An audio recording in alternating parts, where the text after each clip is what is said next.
Alright guys, what's going on? We've got the third war of season 32 here, and today 4Loki is going to be facing Savage Squad, my old alliance, my second home in the game. Like if I ever didn't play for 4Loki for some reason, I would go to Savage Squad if they would have me. This is, again, these are like archived wars. I'm mostly posting them for myself, but just thought I would post them in case they help anybody. But these are outdated, so this is the third war of season 32. I'm going to be starting off here on path 3 in section 1. This is pretty straightforward, but I do want to say really quickly that Campo, who posts YouTube videos, war videos, and other types of videos, he actually made this map, and this is the hardest map that I had to plan for all season, and it was my third war of the season planning without taters, so I think I still have some like PTSD from from this particular war. But yeah, it was just by far the hardest war to plan for. Just like the different defender combinations, like most defenders were in a place that we hadn't seen them before. A lot of super smart placements. So, yeah. So, this first path here is just kind of a diversity lane, but we needed like a poison immune and somebody to deal with this King Groot, which I guess a lot of champions could. And also I needed to go this way to take Man-Thing on node 20. And this is like, I think one of the first, if not the first time that we saw Man-Thing on node 20, which was obviously the meta last season. So this is going to be like a really sloppy version of the fight. I've taken it several times since, and it's gone much better than it did in this first fight. So first thing I'm doing here is just backing up. I'm trying to hit him as little as humanly possible. Just like lock in some spores, and he's going to go unstoppable. Not a huge deal. But yeah, so this is just going to get a little bit messy starting now. He's going to go unstoppable because I'm going to do 10 hits into him, so he's going to gain an armor. And I feel like I just got pretty bad RNG here. And just played poorly. So here he's pretty close to being dead, I think.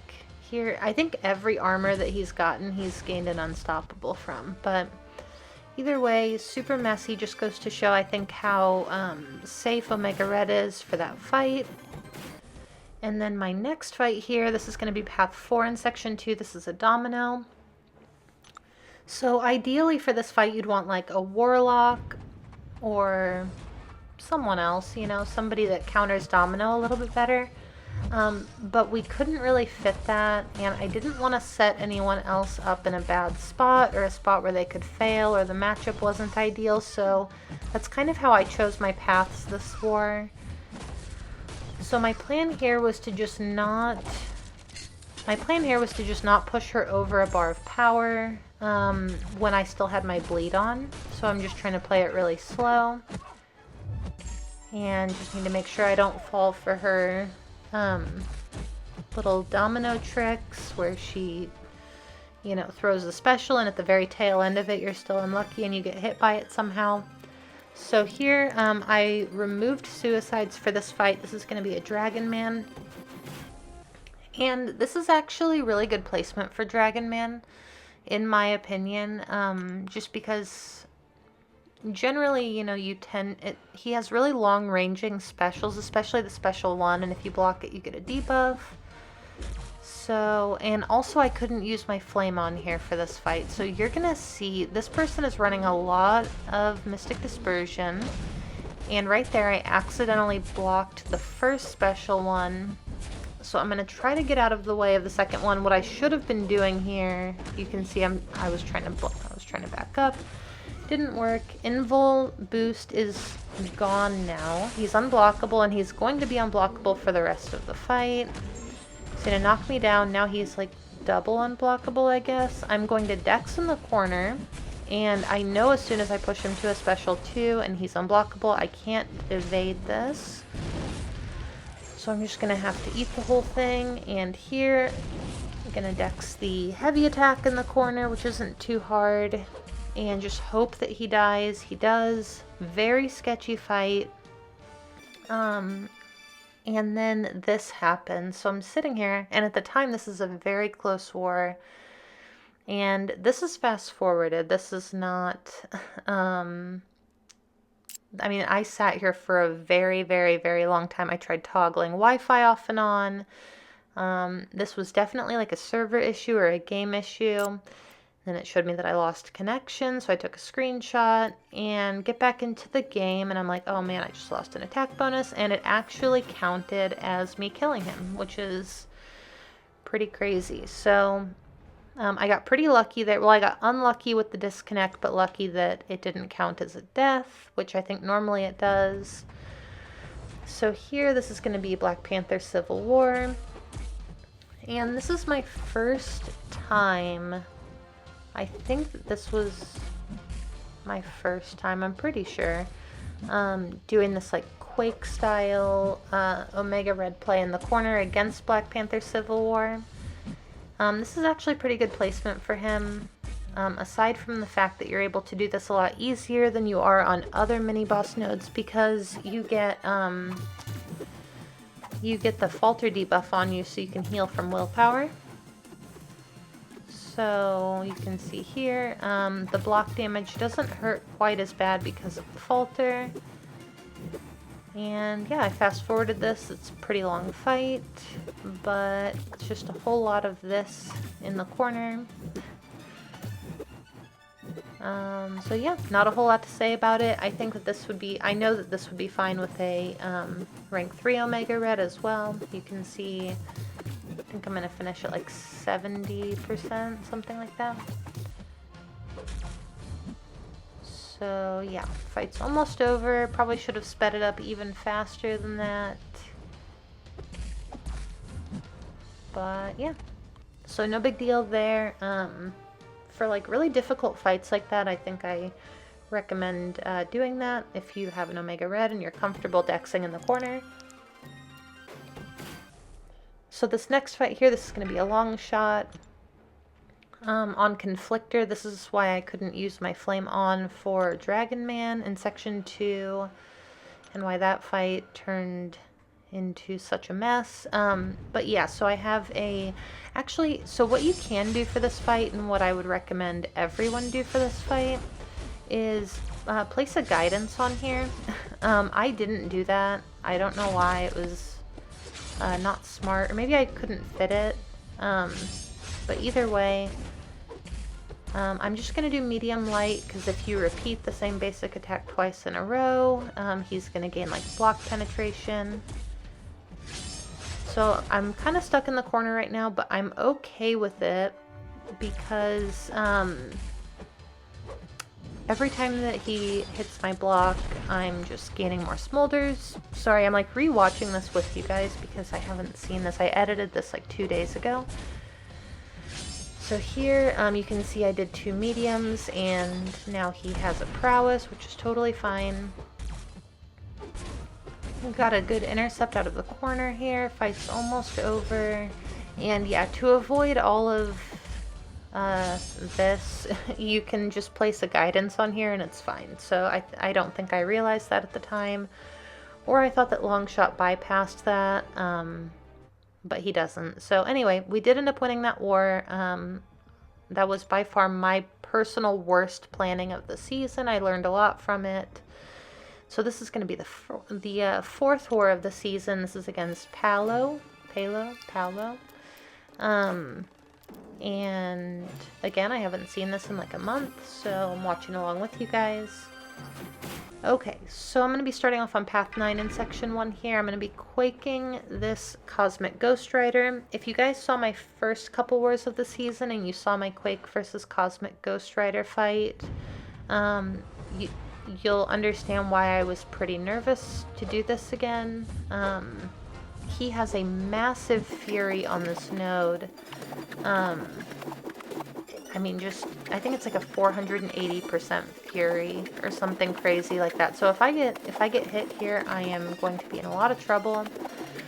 But you can see, so far so good. Fight is almost over and no issues this time. So it was definitely some input issues last time. That's the only thing I can think to explain it. Here I'm going to tag PPG to move up for me. To place a guidance, I think. Pretty sure he placed a guidance. Yes, he did. On Korg. Normally I don't feel like I need it, but in this case, since I can only hit him during like the poison phase of the hazard shift, I just wanted to have guidance just to be extra safe. So otherwise, you know, I could not have spores. I'm just trying to stay close to him here. Here, he's gonna go indestructible as soon as I get to a bar of power. That's totally fine. There's the special one, also totally fine. And during the incinerate, I'm still gonna use my heavy to lock in spores. I'm not opposed to that at all. And it's just such a quick fight. Korg, pretty much anywhere. I don't even think that we place him on defense anymore because he's just not a super valuable defender in Alliance War. And this, I missed what node this is. This might also be Hazard Shift in Section 1, but it's just a Mole Man. It is Hazard Shift in Section 1. So I'm not too concerned here. The thing that can make Mole Man kind of tricky, I think, is that he shrugs your stuns and your debuffs and stuff, and he also benefits from the global. But I am not overly concerned about that with Omega Red because he can't shrug Omega Red's stuns if you have spores. 30-second fight, no big deal. And let's see here, moving up, I'm gonna take this man thing. This is Power Snack. So, this is actually like pretty good placement, I think, for man thing, just because his specials, like I think Power Snack, Spite, stuff like that, especially with like Quake Band. For what the nodes are, I think he's pretty much like designed to be a defender on these types of nodes. But you can see here, I threw on an invulnerability boost, and as soon as he throws the special, he's going to gain a bunch of power. And of course, Man Thing, if anyone is placing him, they're also placing him with Mystic Dispersion. So he's going to gain a lot of power, which is totally fine here. Again, I do have an invuln on. Push him to special 3. And I probably should have fast forwarded this animation. But it's going to do no damage, and then I'm going to just keep hitting him. I don't really want to use my special 3 like right away, because if I do, it's going to cost me all of my spores, but you can see because of the unstoppable I lost them anyway, so I'm just going to push him to 3 bars and then use my special 3 to power drain him, which is probably unnecessary and just kind of a waste of time.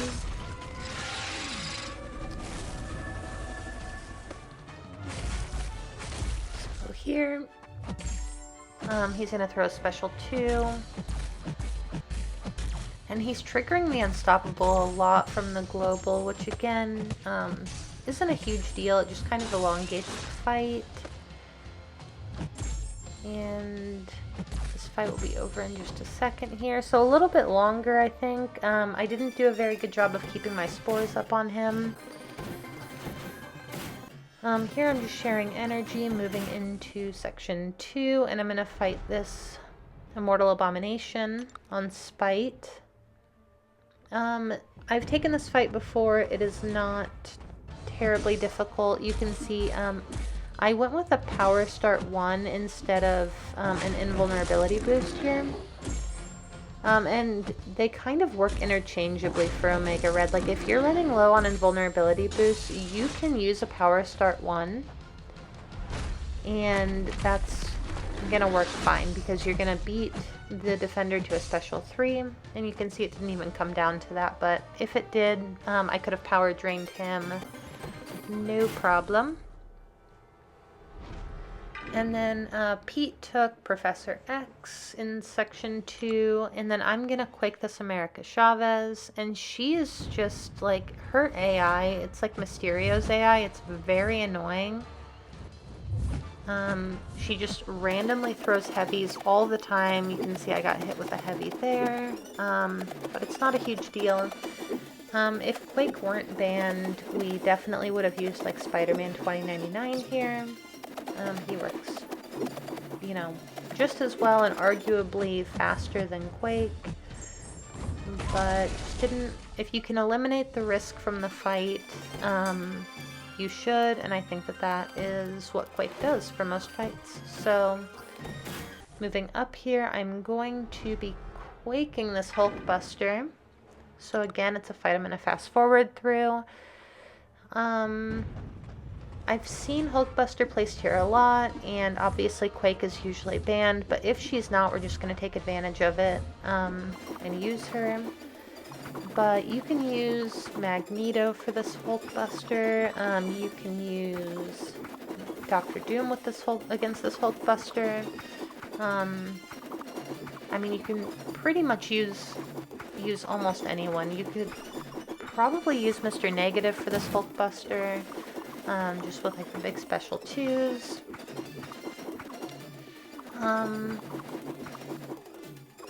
But yeah, so fight's almost over. You can see it's kind of long. He has a lot of armor. And he is about to go down. I definitely should have continued fast forwarding. I don't know why I didn't. I don't really like long Quake fights. I prefer like full suicides with Quake on path fights, but against mini bosses because they have more health, I always use half suicides for Quake. Oh, okay. I remember this fight. So this is a Stun Reflect Black Panther Civil War. And I'm going to learn a lesson here. I think I got a little bit too confident after just corner dexing against him in the last war. But yeah, so I would personally not take this fight again. I know it's very doable. I just wouldn't do it. I think we've seen him here since, and we've just used Sorcerer Supreme, which works out totally fine. But I'm going to... So there is a chance that I made a mistake here, and I slowed it down, and I couldn't tell. But I am getting just like hammered through the block. I am like max boosted right now, but he's just chunking my health down. I think every medium's taking like 1200 health from me, 1100. And we're really, really close to the same amount of health here, and I can't gain any power. So right there, and right there, I'm gonna take a bunch of hits from him, and at this point, I pretty much knew that I was dead. You know, there's... When you're playing this, where all you're doing is just taking blocked hits, the AI, you know, the lower your health gets, the more they just hammer into your block. So right here, I probably should have like countered some heavies, but if you hit him, he has like a 60% chance of going, or getting an armor up, which then gives him a chance to go unstoppable. It just didn't feel worth it. In retrospect, I probably should have. But this was my first death of the season, and spoiler in case you're watching this but don't watch the rest of them, this was my only death of the season. So you can go back and rewatch that. I have watched it a few times and can't tell exactly what went wrong. I can't tell, you know, if I was dropping block or what. Like, I mean, my finger was on my phone, but maybe I moved it and it registered as me like trying to dex, or I really don't know. But either way, unfortunate death there. And like I said, I personally would not want to take that fight again. Just gonna move up and share some energy. And we did end up winning this war as well. And just to reiterate kind of what the game plan is, so there's a week left in the off season as of the time that I'm like doing the voiceover for this, and I've doubled up most of my war videos for the rest of the season, and I'm going to post them.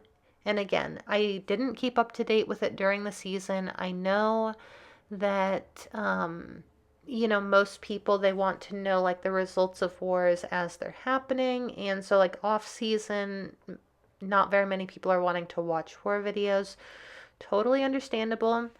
I don't take that personally at all. I am just trying to upload these wars so that if I see a fight or a matchup like next season that I either assign to somebody else, or if someone in like another battle group in For Loki, or somebody who's just watching this video sees a defender and they're assigned one of these fights, they can kind of come here and use this as a reference. That's why I started posting war videos in the first place, and probably a reason that I need to start posting them again. Just just to have like a reference to show people or explain to people and help people if they need it. So anyway, super long video. Most of them are going to be long. But thank you guys so much for watching if you did. And like I said, I'm going to get the last few videos out here over the course of the next week.